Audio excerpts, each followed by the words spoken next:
तो last episode में हम लोगों ने देखा था कि वो ड्रैगन फेंगान को हुआंग वांग टेक्निक सिखाने की कोशिश करता है और उसके लिए वो उसे एक उबलते हुए पानी में कुछ देर तक बैठने के लिए कहता है, जिससे वो अपनी बॉडी को रिफाइन करके उसे पूरी तरह से प्योरीफाई करेगा।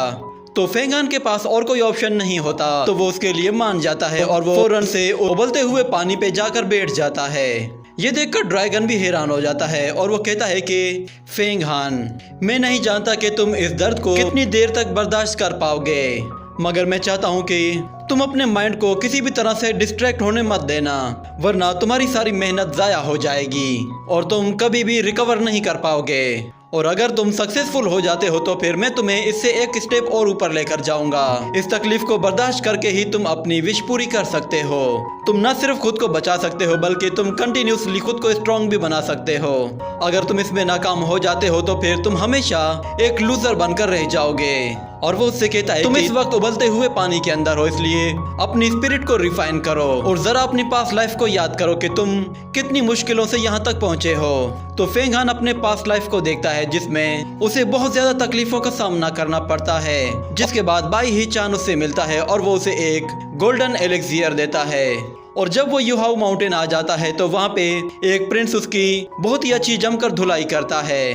तो फेंगान को ये सब कुछ याद आने के बाद वो मेंटली और भी ज्यादा स्ट्रांग होता जाता है। और जब उसे होंगवी की याद आती है तो वो कहता है कि अगर वो पावरफुल होता तो वो उसे भी बचा लेता।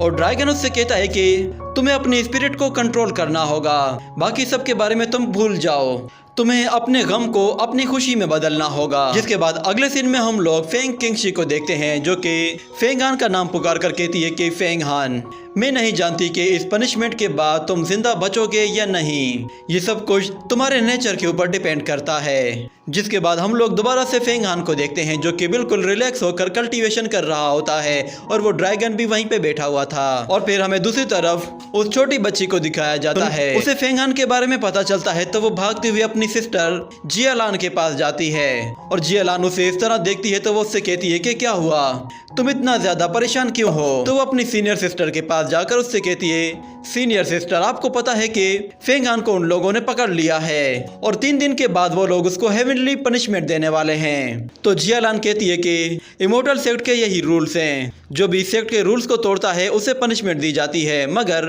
वो लड़की कहती है कि फेंगान इस तरह का नहीं है, उसके पास कोई ना कोई रीजन जरूर होगा।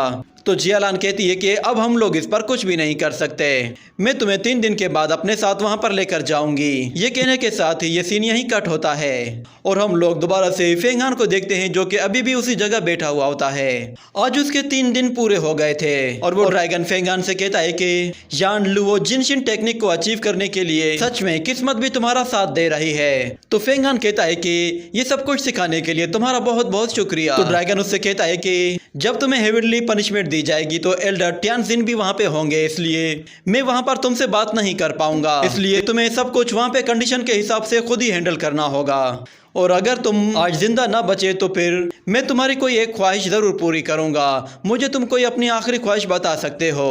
तो फेंगान बस सिर्फ होंगवी का ही नाम लेता है। इतने में वो ड्रैगन देखता है कि वो लाइटनिंग गार्डियंस वहां पे आ रहे होते हैं, तो वो फौरन से फेंगान की बॉडी में चला जाता है और वो लाइटनिंग गार्डियंस आकर कहते हैं कि तुम्हारे 3 दिन का टाइम पूरा हो चुका है, अब तुम्हें पनिशमेंट दी जाएगी। ये कहने के बाद फेंगान खुद ही उठकर वहां से बाहर जाने लगता है। और अगले सीन में हम देखते हैं फेंगान एग्जीक्यूशन ग्राउंड में आ जाता है और वो ऊपर देखता है तो एल्डर टियानजिन एक छोटे टावर में ऊपर मौजूद होता है और जिन शिटाई अपने फादर के साथ वहां पे मौजूद होता है। जिसके बाद वो लाइटनिंग गार्डियंस उसे दोनों तरफ से पकड़ लेते हैं और उसे नीचे झुकाते हैं। जिसके बाद एल्डर जियालान कहती है कि इमोर्टैलिटी को कल्टीवेशन करना इतना ज्यादा आसान नहीं होता, उसके लिए तुम्हें अपने आप को एक जिम्मेदार डिसाइपल बनाना होता है। अगर तुमसे कोई भी गलती हो जाती है तो तुम्हें उसके लिए पनिशमेंट दी जाती है। और फिर सीनियर हुआन उससे कहता है कि फेंगान, तुमने एक बहुत ही बड़ा जुर्म किया है, इसलिए तुम्हें आज यहाँ पर सजा दी जा रही है, मगर तुम याद रखना कि ये सजा हम अपने रूल्स के हिसाब से ही देंगे, क्योंकि मुझे हेवनली एल्डर टियानजिन ने ऑर्डर दिया है कि मैं तुम्हें इस हेवनली एग्जीक्यूशन प्लेटफॉर्म पर लेकर आऊं और यहीं पर ही तुम्हें तुम्हारी सजा दी जाएगी। और तुम्हारी सजा अब हम शुरू कर रहे हैं। तो वो गार्डियंस थंडर लाइटनिंग के लिए बिल्कुल तैयार हो जाते हैं और फेंगान को जोर से पकड़ लेते हैं। मगर फेंगान कहता है कि जरा 1 मिनट सब्र करो, मैं कुछ कहना चाहता हूँ, मुझे आप लोगों को कुछ जरूरी बात बतानी है। क्या आप लोगों के फीदर गेट में किसी को बोलने की आजादी नहीं है क्या? ये सुनते ही सीनियर हुआन गुस्से में आ जाता है और उस पर इमोर्टल थंडर लाइटनिंग से अटैक कर देता है। वो लाइटनिंग बहुत ही ज्यादा पावरफुल होती है और फेंग हान उसके कांटेक्ट में आते ही जोर जोर से चिल्लाने लगता है और ये देखकर वो छोटी लड़की बहुत ज्यादा डर जाती है क्योंकि उसे फेंग हान की चीखों पुकार सुनाई दे रही थी। वो बहुत ही जोर जोर से चिल्ला रहा था और उसे तड़पता देखकर वो छोटी बच्ची अपना मुंह छुपा लेती है और एल्डर टियानलान कहती है कि ये लाइटनिंग इसके ऊपर एक के बाद एक 9 मर्तबा गिराई जाएगी। उसके बावजूद भी अगर ये लड़का बच जाता है तो ये कल्टीवेशन करने के लायक ही नहीं रहेगा। और वो अपनी जूनियर सिस्टर को बताती है कि मैंने इस एग्जीक्यूशन प्लेटफॉर्म में बहुत से लोगों को पनिशमेंट देते हुए देखा है। यहाँ पे बड़े बड़े पावरफुल वॉरियर भी नहीं बच पाते।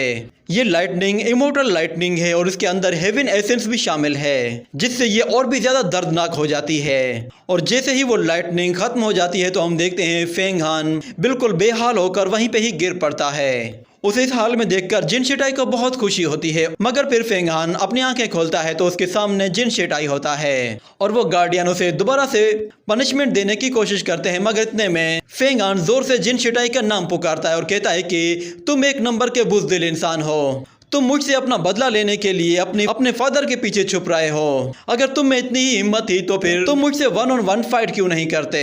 तुम बस एक नाकारा से डिसाइपल हो जो कि हमेशा से इस सेक्ट का सहारा लेकर आउटर डिसाइपल्स को तंग करता रहता है और वक्त आने पर अपने फादर के पीछे छुप जाता है। ये सुनकर जिन शेटाई को बहुत गुस्सा आता है, मगर एल्डर टियानजिन कहता है कि इस लड़के की मौत इसके बिल्कुल सामने है मगर ये फिर भी एक डिसाइपल को चैलेंज कर रहा है। सच में इसकी तो दाद देनी पड़ेगी। तो एल्डर टियानजिन जिन शेटाई से कहता है कि तुम इसके बारे में क्या कहते हो? तो जिन शेटाई कहता है कि मैं नाकारा नहीं हूँ, मैं इसे इस सेक्ट की खातिर जरूर हराऊंगा और इसे हराना मेरे लिए एक प्राउड होगा। तो फेंग हान कहता है कि ठीक है, क्योंकि तुम एक ट्रू डिसाइपल हो तो अगर तुम हार गए तो तुम्हें इसकी डबल सजा मिलेगी। ये सुनकर वहां खड़े हुए एल्डर्स हंसने लगते हैं और कहते हैं कि जरा इस लड़के को तो देखो, ये एक छोटा सा आउटर डिसाइपल है और ये एक ट्रू डिसाइपल को चैलेंज कर रहा है और कह रहा है कि वो इसे डबल हेवनली पनिशमेंट दिलवाएगा। और किंग भी कहती है कि लगता है कि इस लाइटनिंग से इसका दिमाग खराब हो गया है। और वो यंग प्रिंस भी कहता है कि मैंने ऐसा ओवर कॉन्फिडेंस बंदा आज से पहले कभी नहीं देखा। और दूसरी तरफ एल्डर टियानजिन कहता है कि ठीक है, तो फिर तय हो गया, अगर जिन शेटाई हार गया तो फिर ना चाहते हुए भी हमें उसे पनिशमेंट देनी ही पड़ेगी। मैं इस फीदर गेट पे हजारों सालों से हूँ, मैंने आज तक फेंग हान जैसा बंदा नहीं देखा। सच में आज तो बहुत मजा आएगा। वो जिन शेटाई से कहता है क्या तुम ये चैलेंज एक्सेप्ट करते हो? तो जिन शेटाई कहता है मैं इसे 3 मूव्स में ही हरा दूंगा। मगर सीनियर हुआन को पता था कि वो उसे नहीं हरा सकता। और एल्डर टियानजिन फेंग हान से कहता है कि तुमने एक बहुत ही सीरियस क्राइम किया है जिसके लिए तुम्हारी मौत तो पक्की थी, मगर तुम्हारी हिम्मत को देखकर मैं बहुत ज्यादा इम्प्रेस हुआ हूँ। इसलिए मैं तुम्हें एक मौका दे रहा हूँ कि तुम जिन शेटाई के साथ फाइट करके खुद को इस सजा से बचा सकते हो और उसके लिए मैं तुम्हें तुम्हारा सारा सामान भी वापस दे रहा हूँ। उसे उसकी स्वॉर्ड और वो 7 एविल गार्ड भी वापस मिल जाता है, जिसे देखकर जिन शेटाई बहुत डर जाता है और वो अपने फादर से कहता है कि इसे तो इसका सारा सामान वापस मिल गया, इसका एविल गार्ड तो बहुत ही मजबूत है। वो अपने फादर से कहता है कि मुझे वो ज़ूरोंग गॉड मिरर दीजिए, मैं उसे यूज करना चाहता हूँ। तो उसका फादर उसे वो गॉड मिरर दे देता है, जिसके बाद जिन शेटाई उस मिरर को अपने हाथ में पीछे छुपाए हुए फेंग हान के पास चला जाता है और एल्डर टियानजिन उनका मैच फौरन से स्टार्ट करवाता है और उसी के साथ यहीं पे ही एपिसोड खत्म हो जाता है।